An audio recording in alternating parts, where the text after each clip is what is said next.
ये ले चाय पी ले।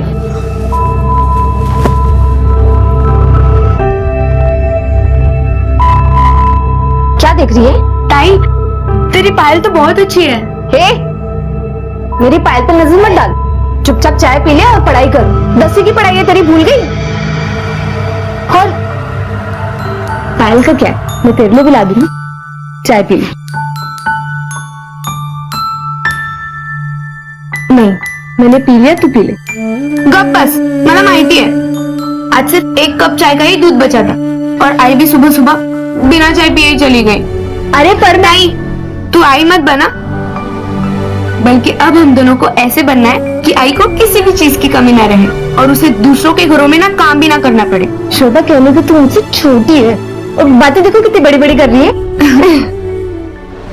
कहीं रुक, कहीं देख शोभा, मेरे पीछे मत आ। कहीं मैं कह रही हूँ ना, रुक जा। नहीं रुकूंगी, मेरे पीछे मत आ, मुझे जाने दे। कहीं रुक, छोड़।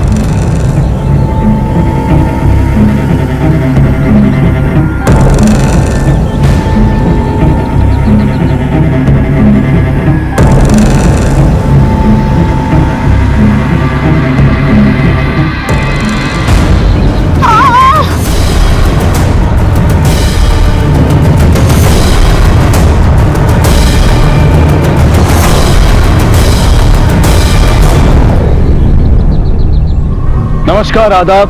क्राइम पेट्रोल डायल 100 में आप सबका स्वागत है। उम्मीद, इंसान अपने हर रिश्ते से किसी न किसी तरह की कोई उम्मीद रखता है। प्यार देता है तो प्यार पाने की चाहत रखता है, मदद करता है तो सम्मान पाने की उम्मीद रखता है। लेकिन जब उम्मीदें टूटती हैं तो बेहद करीबी रिश्तों में भी प्यार की जगह नफरत भर जाती है। और यहां भी कुछ ऐसा ही हुआ था। शोभा अपनी बड़ी बहन साधना से बहुत प्यार करती थी, उसकी इज्जत करती थी। तो फिर ऐसा क्या हुआ था कि शोभा ने अपनी बड़ी बहन साधना की बेरहमी से हत्या कर दी। यह हत्या तो सिर्फ एक शुरुआत थी और हर शुरुआत का एक अंत होता है। तो क्या शोभा और उसके परिवार को इससे भी भयानक अंजाम अभी देखना था? ये मेरी बड़ी मुलगी है साहब, सुबह से मिल नहीं रही है। आपने रिश्तेदार या आस पड़ोस में पूछताछ की? हाँ साहब, सब जगह पे ढूंढ डाली साहब, पर कहीं नहीं मिली। साहब, मुझे पूरा यकीन है कि उसके साथ क्या हुआ है और किसने किया है। किसी पर शक है आपको? हाँ साहब। कौन है वो? रघु, रघु पर शक है साहब मुझे। ये रघु कौन है? मेरा मर्द, उसी ने मेरी बच्ची को गायब किया। मुझे तो लगता है किसी को बेच दिया है साहब। उसको शराब के सिवा और कुछ काम धंधा ही नहीं है। तो चुप क्यों है? बताना साहब को कि अब आप कैसा है वो। हाँ सर, आई बिल्कुल सही कह रही है। बाबा बहुत बुरे हैं, वो शराब पीने के लिए कुछ भी कर सकते हैं।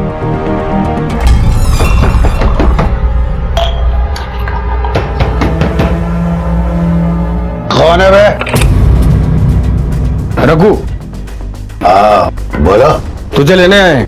तेरी बीवी ने तेरे खिलाफ कंप्लेंट किया है। तेरे को दिखता नहीं है, हम बिजी है, दारू पीता है। लगता है नशे में तुझे दिखाई नहीं दे रहा। उठा से।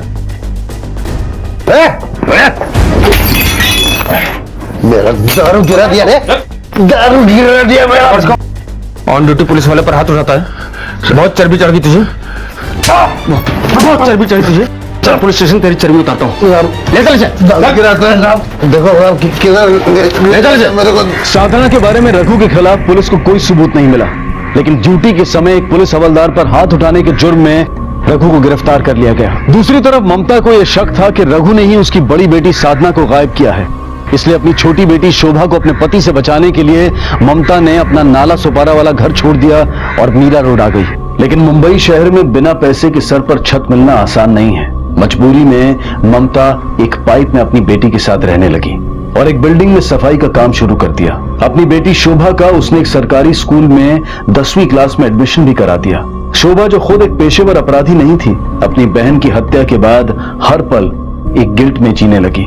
उसका यह राज उसे हर पल खाया जा रहा था। साधना की हत्या को 3 महीने बीत चुके थे। न तो पुलिस, न ही उसकी माँ और न ही किसी और को अब तक साधना की हत्या का सच पता चल पाया था। मला माफ कराइए, मेरे से बहुत बड़ी गलती हो गई। मैंने क्या किया है, ये सब क्यों किया है, मैं तुझे नहीं बता सकती है।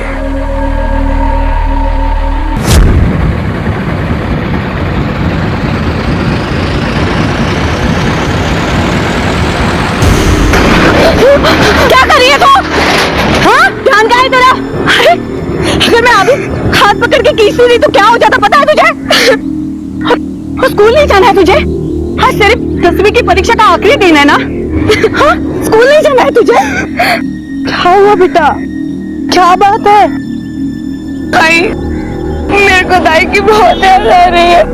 आज वो होती तो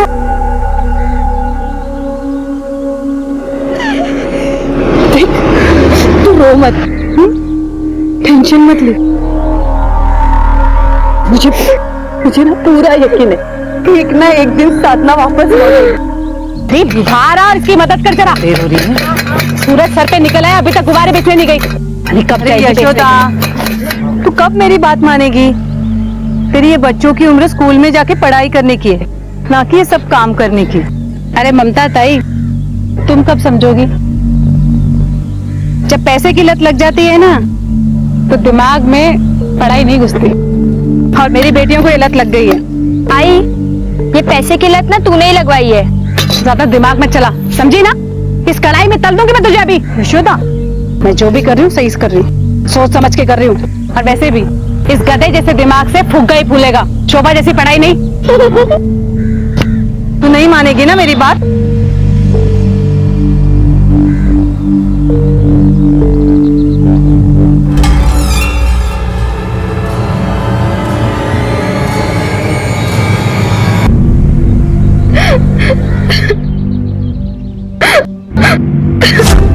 आई, सुनो ना। क्या हुआ? मेरा ये जवाब याद ही नहीं हो रहा है। देख शोभा, कोई भी जवाब याद करके पढ़ेगी ना तो कभी याद होगा ही नहीं। हर जवाब को समझ के पढ़ना चाहिए, क्योंकि जब तू उसे समझ के पढ़ेगी ना तो तुझे पूरी जिंदगी याद रहेगा और फिर तू उसे कभी नहीं भूल पाएगी, समझी? चल बेटा, मैं तेरे को लेने आया। कचड़ खाने में रहती है। छी, चल आजा मेरे साथ अपने बाबा के घर। नहीं बाबा, तुम जाओ। मैं आई को छोड़कर कहीं नहीं जाने वाली। आई को मेरी जरूरत है, लेकिन आई ने अगर तुम्हें यहाँ देख लिया तो वो वापस तुम्हें जेल भिजवा देगी। उसे तो मैं देख लेगा, तू चला जा। चल नहीं बाबा, चल, नहीं चल, बाबा, कौन है रे तू? छोड़ इसे। तू कौन होती है हम दोनों के बीच में बोलने वाली? छोड़। बाप हूँ मैं इसका। छोड़ो। अच्छा रुक, मैं बताती हूँ तुझे। क्या कर देखती हूँ तू कैसे ले जाते हैं। बाबा ने साधना ताई को नहीं बेचा है, इन्हें छोड़ दो प्लीज। शोभा, तुझे कुछ नहीं पता, मैं देखती हूँ। मार के तेरी तू कैसे आया है? एक बेटे की तो जिंदगी खराब कर दी तूने। चल जा। तुम लोगों को देख लगे मैं। क्या है यशोदा? पुलिस को लेके हाँ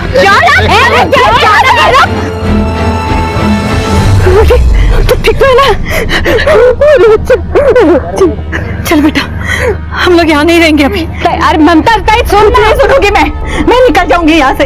एक बेटी को तो उसने चाट लिया, अब इसे भी लेने आया वो। हमसे है, इसे भी लेके जाएगा वो। मुझे जाना ही होगा। देख, तू उस जानवर के चक्कर में कब तक इधर उधर भागती रहेगी? अरे अपना नहीं तो कम से कम अपनी बच्ची के बारे में तो सोच। अरे इसके लिए तो सोच रही हूँ ना, इसलिए हम लोग यहाँ से जा रहे हैं। चल चल चल जल्दी कर। सुनना, अरे हम सब है ना।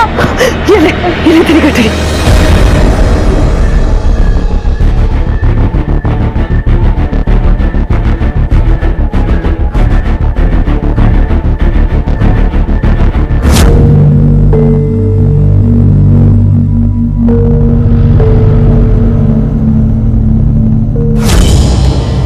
ये मेरी साधना की पायल है।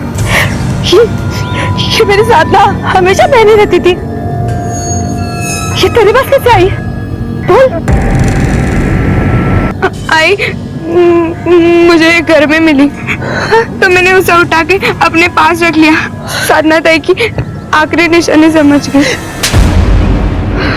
झूठ मत बोल, तुझे पापा की कसम है। सच सच बोल, कहाँ से आई तेरे पास? मुझे पक्का याद है, जिस दिन साधना गायब हुई थी उस दिन उसके पैरों में ये पायल थी। तू बता मुझे, ये पायल तेरे पास कहाँ से आई? आई, मैं सच कह रही हूँ, मुझे घर पर पड़ी मिली। तू देख, झूठ पे झूठ बोले जा रही है। सच सच बोल। कहाँ से आई तेरे पास? क्या कर रही है तू? जवान छोरी को कोई ऐसे मारता है क्या? तो इसे बोल, सच बोलने के लिए। तेरे गाय को झूठ बोलेगी वो। ताई तुझे तो नाज होना चाहिए कि तुझे और अपनी बहन से इतना प्यार करती है। तो भी ना ताई कुछ भी चुप चुप कुछ देख ताई, ताई तू साधना के खो जाने पे इस पे शक मत कर। अरे अपनी बहन का बुरा क्यों चाहेगी वो? अभी तू खुद बता, उसके पास कोई वजह है उसका बुरा करने की? आज यशोदा के वजह से तू बच गई है, लेकिन बात खत्म नहीं हुई है। तुझे बताना ही होगा ये पायल तुझे कहां से मिली, पता नहीं होगी।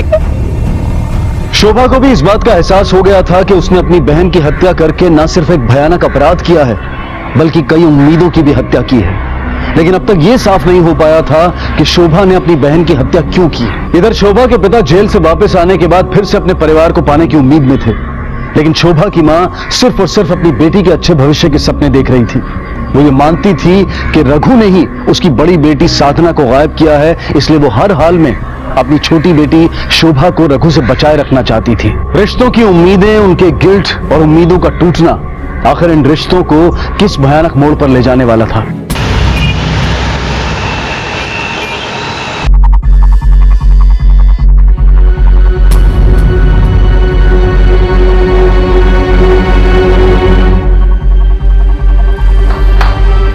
रमेश, फ्लैट नंबर 401 से बदबू आ रही है। बदबू?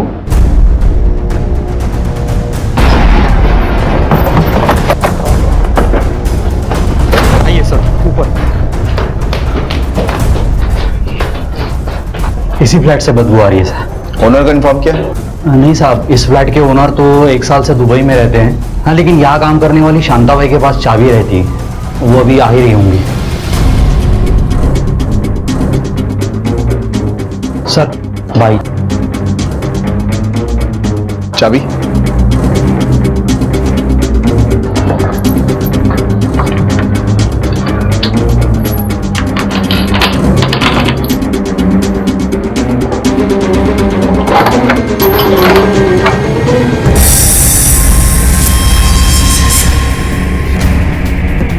आप लोग ये सर,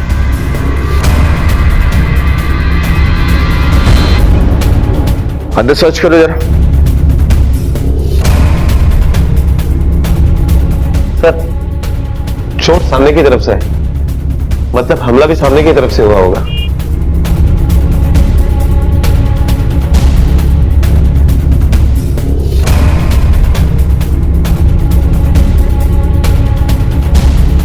पाटिल, इस पे खून के निशान है, लगता है इसी से अचानक सामने से मारा है, इसीलिए स्ट्रगल के कोई निशान नहीं दिख रहे। इसे फिंगरप्रिंट्स के लिए भेजो।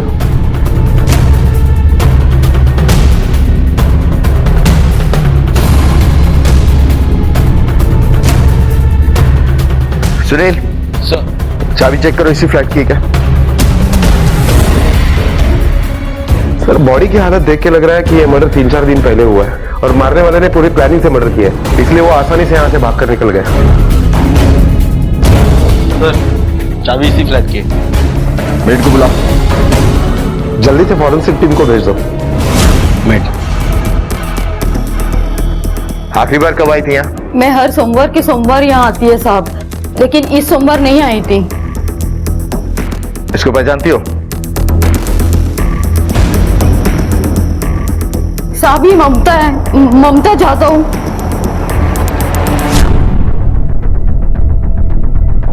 ममता यादव को जानते हो?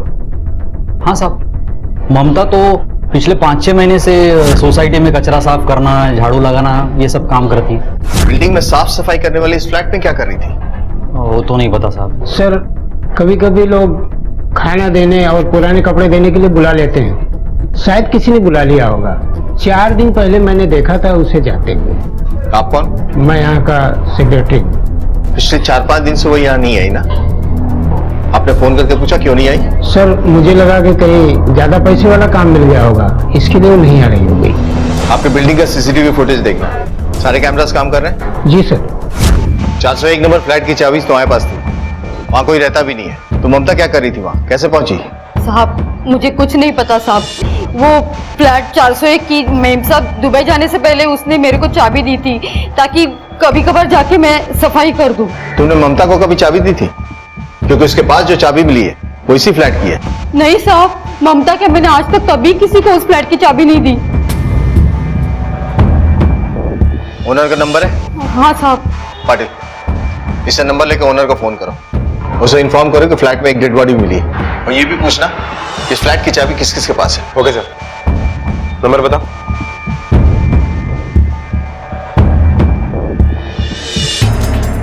ओके सर, जो डेड बॉडी मिली है उसकी एक बेटी है शोभा नाम की। मैंने उसे बॉडी की पहचान के लिए बुलाया है। ठीक है।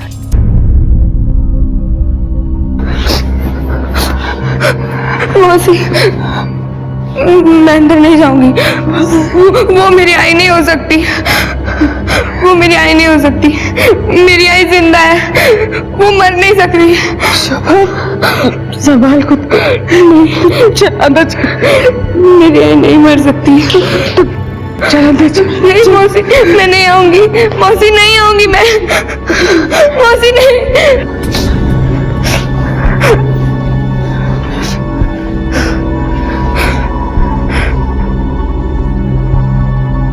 ठीक तरह से देखकर बताइए, क्या यही ममता की बॉडी?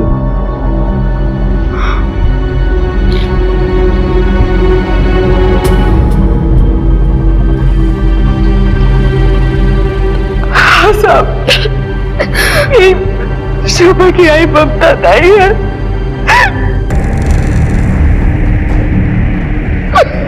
नहीं, ये मेरी आई नहीं हो सकती।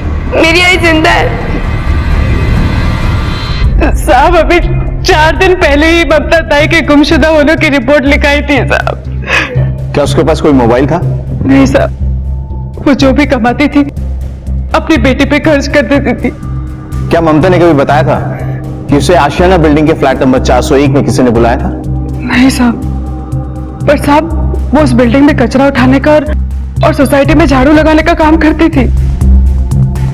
अगर ममता उस बिल्डिंग में कचरा उठाने का, झाड़ू लगाने का काम करती थी, तो उस फ्लैट की चाबी उसके पास आई कहां से? और वो उस फ्लैट में करने क्या गई थी? क्या मालूम साहब। उसकी किसी के साथ दुश्मनी थी? एक गरीब का सबसे बड़ा दुश्मन उसकी गरीबी होता है साहब, और ममता ताई का गरीबी के साथ साथ एक और दुश्मन था, रघु। रघु कौन? रघु उसका मर्द है साहब। अभी कुछ दिन पहले उसने अपनी बड़ी बेटी को किसी के हाथों बेच दिया साहब, जिसकी रिपोर्ट ममता ताई ने लिखवाई थी नाला सुपारा के थाने में। सब वो कुछ दिन पहले छूटा है वो जेल से। पाटिल, नाला सुपारा पुलिस को कांटेक्ट करो और रघु को पूछताछ के लिए बुलाओ। Okay sir.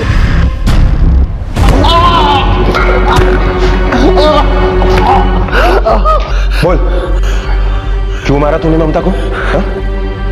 और उस फ्लैट की चाबी तेरे पास कैसे आई? मैंने ममता को नहीं मारा साहब, और ना ही मैंने अपनी बेटी को बेचा। आप लोगों ने तो छानबीन भी किया मेरे खिलाफ। कुछ दिन पहले तो अपनी छोटी बेटी को किडनैप करने के लिए गया था। इस बात के गवाह है हमारे पास। नहीं साहब, किडनैप नहीं किया साहब। वो तो मेरे लेने गया था साहब। लेने गया तो फिर भागा क्यों उस दिन? साहब, ममता को देख के? वो तो मार मार के उन लोगों ने मेरे को भगा दिया साहब। 10 दिन के बाद मैं वापस गया था लेने के लिए ममता और बेटी को। शोभा का 10वीं का रिजल्ट आया था। मैडम एक मिनट, हाँ, इस बच्चे का एक अकेले का भी ले लो ना। मैडम जी, ये क्या अखबार में आएगा छपके?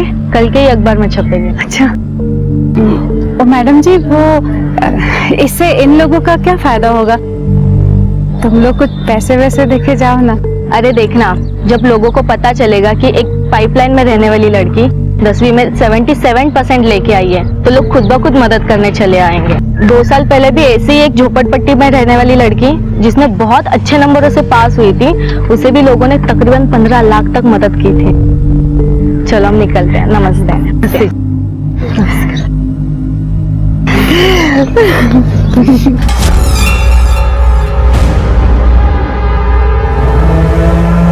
देख ममता, मैं तुम दोनों को लेने आया है। हम लोग साथ में अच्छे से रहेंगे। तू चला जा यहाँ से। आई शपथ, मैं नशा दारू सब छोड़ दिया है। अरे तू तो कुत्ते की दुम है रे, वैसे के वैसे रहेगा। चला जा यहाँ से। देख, इसी बात पे ना मैं तू जा रहा है या मैं अभी? निकल। सच बता, तू शोभा को क्यों लेने के लिए गया था? न्यूज़पेपर में उसकी फोटो छपी थी ना, और तूने पढ़ा था कि उसे लाखों रुपए का इनाम मिल सकता है। इससे तू अच्छा बाप और अच्छा पति बनेगा ढोंग कर रहा था। नहीं साहब, वो तो मुझे वहां पहुंच के मालूम पड़ा। मुझे पैसा नहीं चाहिए था साहब, मेरे को परिवार चाहिए था साहब। पाटिल, रघु के कॉल रिकॉर्ड्स निकलवाओ और ये भी पता करो कि अगर उसके पास फ्लैट की चाबी आ सकती है तो कहां से। सर कहीं ऐसा तो नहीं कि ये रघु शांता को जानता हो सकता है, तो ऐसा करो, नाला सुपारा पुलिस को इन्वॉल्व करो और रघु और शांता के पड़ोसी से पूछताछ करो उनके बारे में। Okay sir.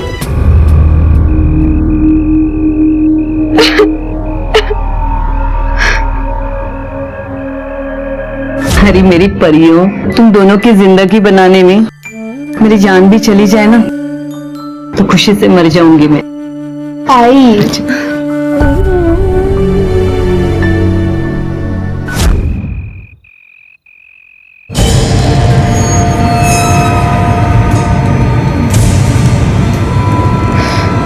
शोभा,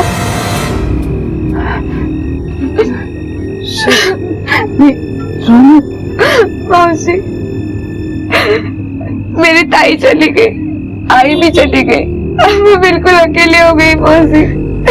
नहीं बेटा, तू ऐसा कुछ मत सोच। मैं तेरी मासी है ना, तुझसे किसने कहा कि तू अकेली?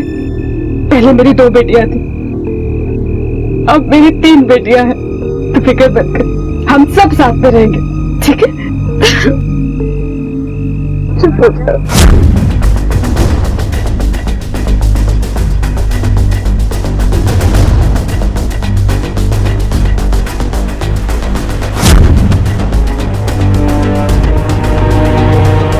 सर, पूछताछ में यह सामने आया है कि रघु जो कुछ भी कह रहा है सच कह रहा है।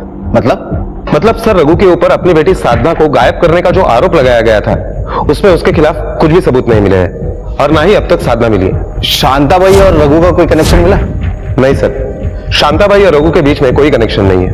और आशियाना बिल्डिंग के सीसीटीवी फुटेज में? सर, आशियाना बिल्डिंग के पिछले 10 दिन के सीसीटीवी फुटेज हमने चेक किए। ये देखिए सर, 12 तारीख को ममता इस बिल्डिंग में जा तो रही है लेकिन उस बिल्डिंग से आते हुए नहीं दिखाई दे रही है।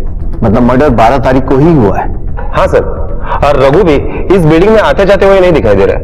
और शांताबाई दिखी 12 को? नहीं सर, शांताबाई सिर्फ 4 तारीख को इस बिल्डिंग में जाते हुए दिखाई दे रही है। इस बिल्डिंग में शांताबाई और किसी के यहां काम नहीं करती।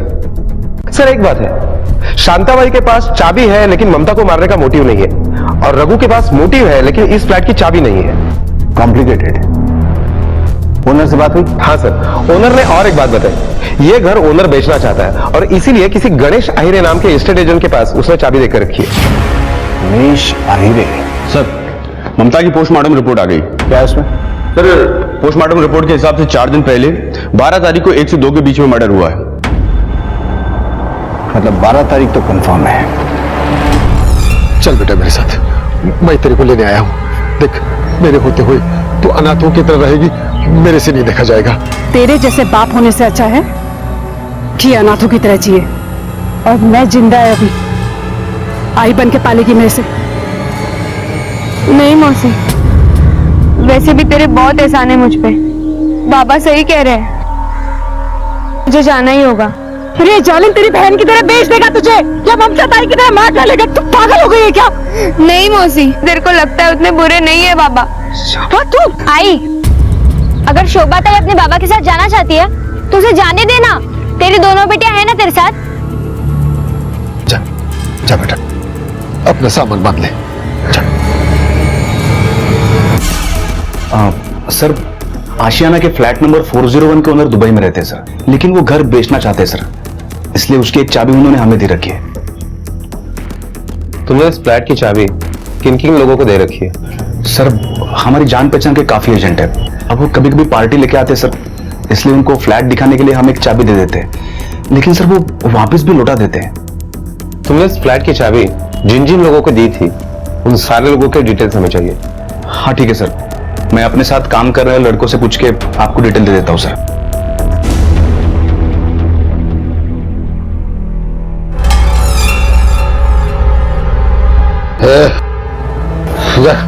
मेरे लिए चिकन बना, पकड़। बाबा तुम्ही वेडे झालात का? आपको शर्म नहीं आती? आई को मरे 2 दिन नहीं हुए और तुम शराब। बहुत जबान चलती है तेरी। उस दिन काहे को चुप थी?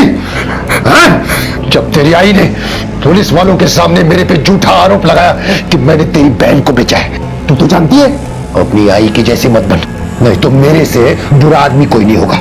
वो तो साली मर गई, तेरे को भी मरना है क्या? चल चल चल।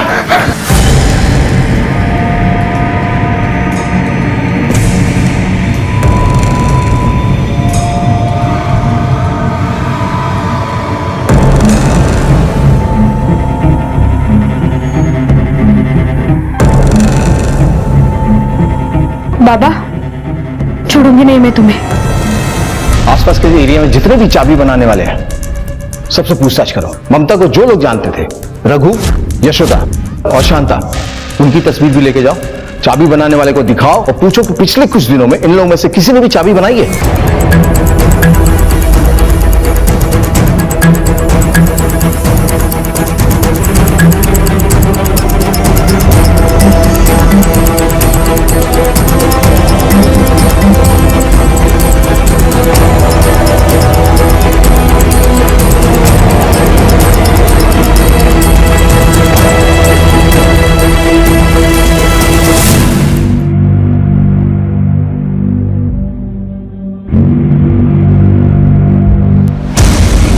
रघु,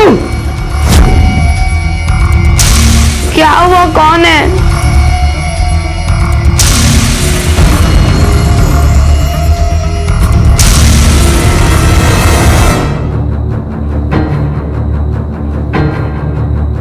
तुमने कुछ देखा है? सर, ठीक है, जाओ।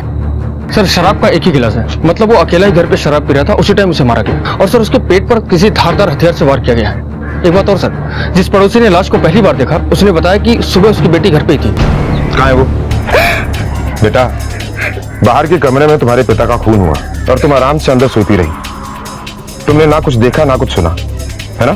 सर, कल रात 9 बजे के आसपास जब मैं बाहर से घर आई तो बाबा ऐसे ही जमीन पे पड़े हुए थे। शराब पीने के बाद बाबा नशे में धुत कहीं भी सो जाते हैं। कई बार तो उन्हें सड़क से उठाकर घर भी लाया गया था, इसलिए मैंने ध्यान नहीं दिया। सोचा कि जब उन्हें होश आ जाएगा तो खुद ही उठ जाएंगे।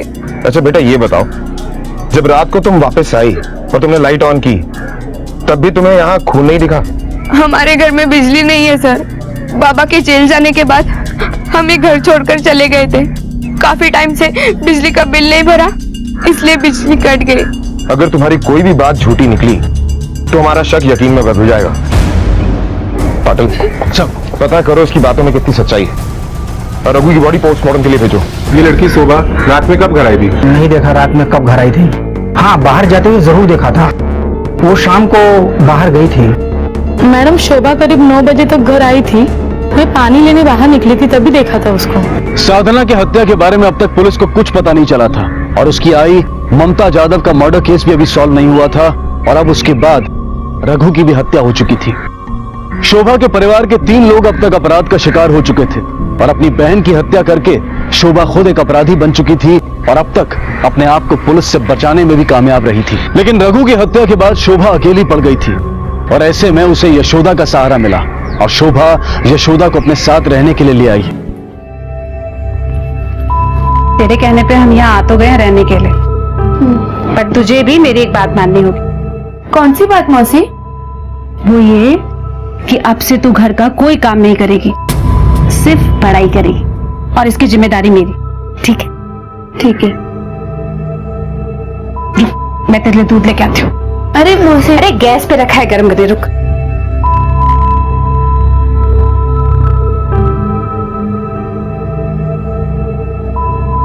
गरम गरम दूध। अरे मौसी, पीना और पी के आराम करना फिर, ठीक है?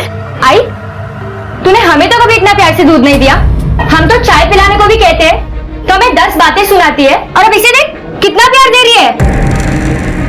बकवास मत कर। अब मैं सच बोल रही हूँ तो गुस्सा आ रहा है। अरे गीता, मौसी छोड़ो ना, उम्र में छोटी है मुझसे, अकल नहीं है उसे इतनी। सर, ये नाला सुपारा पुलिस स्टेशन से पुलिस इंस्पेक्टर मनोज कामरे और police sub inspector Ganesh Patil. Hello sir. Hello sir. Sir, Mamta murder case में ममता का पति रघु वही सस्पेक्ट था। रघु की डेड बॉडी उसके नाला सुपारा के घर में मिली। रघु की बेटी शोभा, उसका ये कहना है कि जब वो घर पर लौटकर वापस आई तो उसने अपने बाबा को नशे की हालत में धुत पड़े हुए देखा। उसे लगा शायद वो सो रहा है। इसका मतलब है कि शोभा के आई बाबा दोनों मारे जा चुके हैं और बड़ी बहन की कोई खबर नहीं है। कहीं सब में शोभा का इन्वॉल्वमेंट तो नहीं है? सर, हम भी इसी एंगल से जांच कर रहे हैं। लेकिन शोभा के पास अपने आई को मारने का कोई मोटिव नजर नहीं आता। अगर मारी है तो कोई ना कोई तो वजह होगी जरूर। आप नाला सुपारे में शोभा की कुंडली निकाली और हम यहाँ मीरा रोड में उसके बारे में इंफॉर्मेशन इकट्ठी करते हैं। देखते हैं आगे हाथ क्या लगता है। ठीक है, थैंक यू।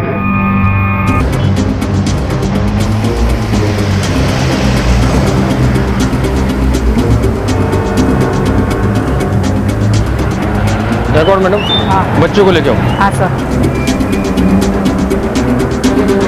चलो, सामने बुलाया है। अच्छा, तुम लोग शोभा के बारे में अच्छे से जानते हो ना? हाँ साहब, बहुत अच्छे से। अच्छा, क्या कभी उसने तुम लोगों को अपने बाबा के बारे में कुछ बताया था? हाँ साहब, एक दिन वो आई थी आई से मिलने को और वो कह रही थी कि वो अपने बाबा को जान से मार देगी। जान से मार देगी? लेकिन क्यों? क्यों मारना चाहती थी अपने बाबा को? वो तो पता नहीं साहब, पर हाँ साहब, वो ना चोर है। उसने अपनी बड़ी बहन की पायल भी चुराई थी और इसके लिए ममता काकी ने उसको मारा भी था। सर, पोस्टमार्टम रिपोर्ट आ गई है। इसके मुताबिक मर्डर का टाइम 9 से 10 के बीच का है सर। 9 से 10। पाटिल सर। ये शोभा भी 9 से 10 के बीच में ही घर वापस लौटी थी। Yes sir. बुलाओ शोभा को। बेटा, इस फाइल को ध्यान से देखो। पहचानती हो इसे? ये तुम्हारी बड़ी बहन की फाइल है, तुम्हारे सामान से मिली है। कहां से आई तुम्हारे पास? कहीं ऐसा तो नहीं अपने बाबा के साथ साथ तुमने अपनी बड़ी बहन को भी मार दिया? बोलो बेटा। डरो नहीं बेटा, बोलो। सर क्या पूछ रहे हैं? मैं हूं तुम्हारे साथ यहाँ पर। नहीं सर, मैंने अपनी साधना ताई को नहीं मारा है और ना ही अपने आई बाबा को। शोभा, शोभा साहब, साहब इसे छोड़ दो साहब, ये बेकसूर है। पढ़ने लिखने वाली बच्ची है साहब, इसने कुछ नहीं किया। देखिए, हमने इसे सिर्फ पूछताछ के लिए बुलाया है। अब बाहर जाइए। नहीं, मैं इसे लिए बिना नहीं जाएगी। चलिए बाहर। मैं इसे लिए बिना नहीं जाएगी। चलिए। साहब मुझे छोड़ दो साहब, साहब मुझे कुछ नहीं किया। शोभा, चलिए। शोभा, साहब। बेटा, घबराओ मत, सच सच बताओ, तुमने खून नहीं किया तो फिर किसने किया है?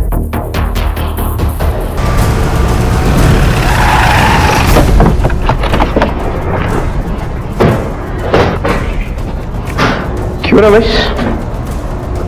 इस सीसीटीवी कैमरे में हर आने वाला जाने वाला दिखता है, लेकिन तू कब आता है कब जाता है वो दिखता ही नहीं। मैं कुछ समझा नहीं साहब, आप क्या कहना चाहते हैं? चल, हम तुझे समझा दें। पुलिस स्टेशन चल। साहब मैंने कुछ चल। साहब सुनो तो साहब। चलो चलो। कुछ भी नहीं मालूम साहब मुझे।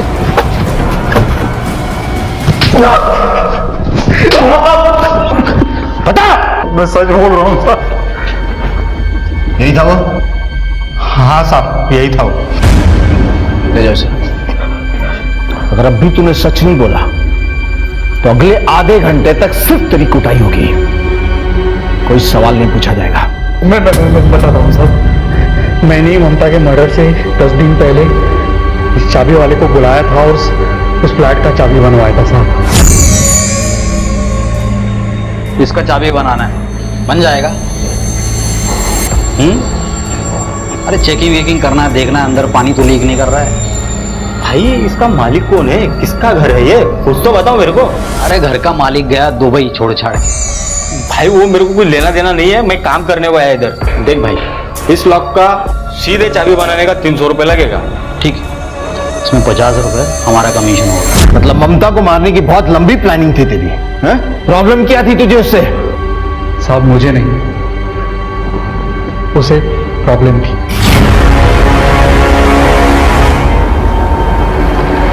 तेरे पास दो रास्ते हैं, एक तो झूठ बोलती जा और मार खाती जा, और दूसरा आसान है। सच बता, तूने ही ममता को मरवाया ना? साहब आपको कोई गलत फहमी हुई है साहब, मैंने किसी को नहीं मरवाया साहब, मैं झूठ नहीं बोल रही है साहब, मैं सच बोल रही हूँ साहब, मैं झूठ नहीं बोल रही हूँ, यकीन करो साहब। झूठ नहीं बोल रही है हाँ?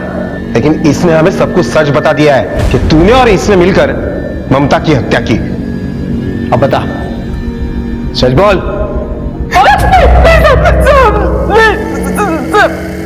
मैं बताती है साहब। हाँ साहब, मैं ही मरवाई है ममता को। देख तू टेंशन मत ले, ये चाबी रख और फ्लैट नंबर 401 में जाके दरवाजा खोल के आराम से बैठ जा। मेम साहब अभी आती होगी, तू सारी बात कर लेना उनसे, काम की, पैसे की, सब ठीक। सच्ची यशोदा, कितना कुछ करती है तू मेरे लिए, इतना तो किसी की सगी बहन भी नहीं करेगी। ये तिमी हाँ।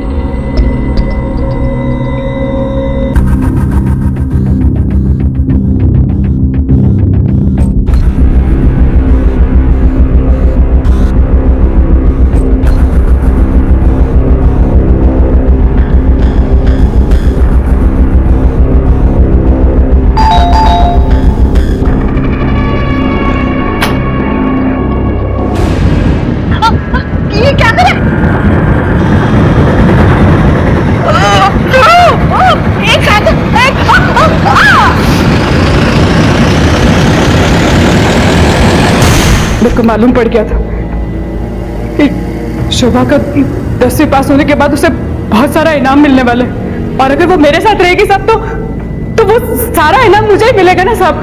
और साहब जब वो पढ़ लिख के कुछ बन जाएगी तो मेरे साथ रहेगी ना साहब, तो उसके साथ साथ मेरा और मेरी दोनों बेटियों का भविष्य भी बन जाएगा सब। इसीलिए जब रघु अपनी छोटी बेटी को लेने के लिए आया तो तूने उसे मार दिया। नहीं साहब, मैंने रघु को नहीं मारा साहब, शोभा ने उसे मारा। जब मैं उससे मिलने गई थी ना साहब, तो वो चाकू की धार तेज करा रही थी और साहब बहुत गुस्से में थी वो। मौसी, मैं बाबा के साथ आई थी कि मुझे लगा बाबा सुधर गए होंगे, पर वो तो कभी नहीं सुधर सकते। उसने ही मेरी आई को मारा है, छोड़ूंगी नहीं उसे। इस बच्ची के खिलाफ हमारे पास कोई सबूत नहीं है, छोड़ दो इसे, लेकिन नजर रखना इस पर। और हाँ, शोभा किससे मिलती है किससे नहीं मिलती है, सारी डिटेल्स निकलवाओ। हो सकता है रघु का खून शोभा ने ना किया बल्कि किसी और के थ्रू करवाया, या ये भी हो सकता है कि रघु का कातिल कोई और ही हो। पता करो सब। शोभा से मिलने यहाँ कौन कौन आता था? अब सर इतना तो याद नहीं, काम धंधे वाली इंसान है सर। हाँ, लेकिन जिस दिन उसका बाप मरा था एक लड़की उसे पूछते हुए आई थी। क्या उम्र होगी उसकी? यही कोई 14-15 साल की होगी, लेकिन सर इससे पहले कभी उसे इस एरिया में नहीं देखा मैंने। इसके अलावा और क्या बता सकते हो उसके बारे में? और तो सर, हाँ सर, उस दिन जो आई थी उसके हाथ में गुब्बारे थे, शायद वो गुब्बारे बेचने वाली होगी। गुब्बारे? गुब्बारे तो यशोदा की लड़कियां बेचती है ना।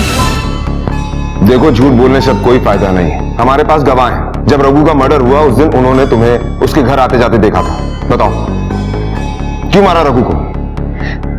मेरी आई की वजह से वो मारा गया साहब। मेरी आई उस शोभा को हमसे ज्यादा प्यार करती थी साहब, और मुझे और मेरी बहन को हमेशा डांटती थी, इसीलिए मैं उस दिन उस शोभा को मारने गई थी वहां। शोभा, चाकू कौन है तू? किसको मारे जा, किसको मारने आई तू? बोल जल्दी बता, किसको मारने आई है तू? पुलिस को बोलेगा मैं, पुलिस को लेके जाऊंगा। बोल। अब रोने का कोई फायदा नहीं, तुम्हारे जुर्म की तुम्हें सजा तो मिलेगी। जुवेनाइल लॉ के तहत तुम पर केस चलाया जाएगा।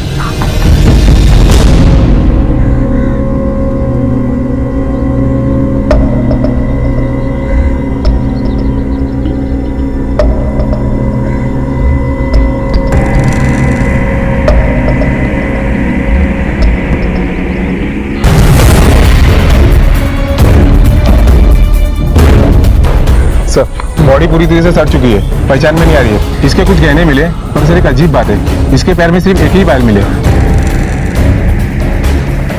ठीक है, बॉडी पोस्टमार्टम के लिए भेजो। Okay sir. सर आपको याद है कुछ महीने पहले शोभा और उसकी मां ने साधना नाम की एक लड़की की मिसिंग कंप्लेंट लिखवाई थी, जिसकी कद काठी और कपड़े इस डेड बॉडी से मिलते हैं। सर उस डेड बॉडी से एक ही पैर की पायल मिली है, ये देखिए।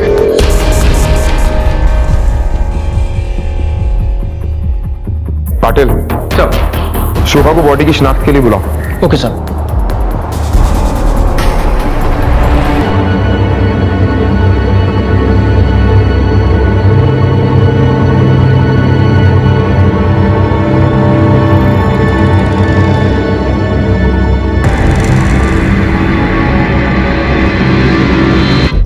ये पायल डेड बॉडी के पांव से मिली है और ये पायल तुम्हारे सामान से। ये दोनों पायल एक ही जोड़ी की है और जिस ज्वेलर से खरीदी गई है उसने भी कंफर्म किया है। बताओ क्यों मारा अपनी बहन को? देखो, अपनी बहन की डेड बॉडी को पहचानने से तुमने मना किया, पुलिस को गुमराह करने की कोशिश की। इससे साफ जाहिर होता है ये काम तुम्ही ने किया है। मैंने ही मारा अपनी बहन को।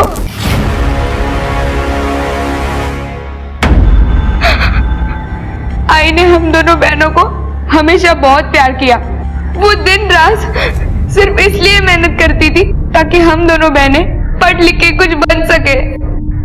इसलिए साधना ताई ने आई की मदद करने के लिए एक नौकरी कर ली। साधना नौकरी करके तुम्हारी आई की मदद ही तो कर रही थी। लेकिन उस एक लड़के अमित के साथ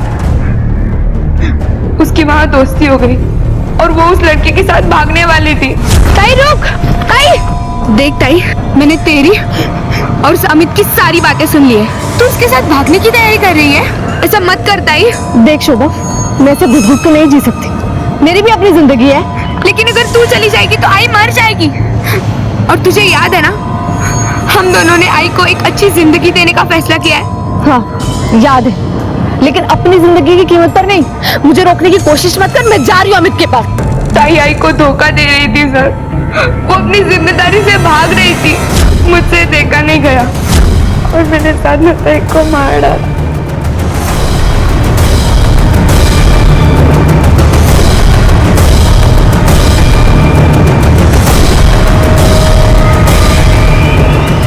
पुलिस के सामने साधना की हत्या का सच आ गया था।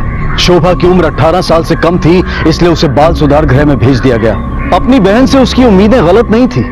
वो अपनी मां को एक बेहतर जिंदगी देने का सपना देख रही थी, लेकिन उस सपने को पूरा करने के लिए वो अपनी बहन को अपना साथ देने के लिए मजबूर करे, और अगर वो ना माने तो उसकी हत्या कर दे। क्या ये सही था? किसी भी रिश्ते में उम्मीद करना गलत नहीं है, लेकिन उन उम्मीदों को जबरदस्ती उस रिश्ते पर बोझ बनाकर डाल देना ये गलत है। और ममता ने भी इस गलती को बढ़ावा ही दिया था। उसने जिंदगी में कई त्याग किए थे, लेकिन उसे भी उम्मीद थी कि अगर बेटियों का भविष्य अच्छा होगा तो उसकी भी जिंदगी सुधर जाएगी। यशोदा और उसके साथी वॉचमैन रमेश यादव को ममता की हत्या के लिए गिरफ्तार किया गया और उसकी बेटी गीता को भी रघु की हत्या के लिए बाल सुधार गृह में भेजा गया। बच्चों से या किसी से भी उम्मीदें रखें, लेकिन उन उम्मीदों को उन पर बोझ ना बनने दें। अब मैं अनूप सोनी आपसे विदा लेता हूं। फिर मुलाकात होगी अगले एपिसोड में एक और चौंका देने वाले केस के साथ। तब तक अपना और अपने परिवार का ख्याल रखें और देखते रहें क्राइम पेट्रोल डायल 100। सबक एक को सीख हम सबको। जय हिंद।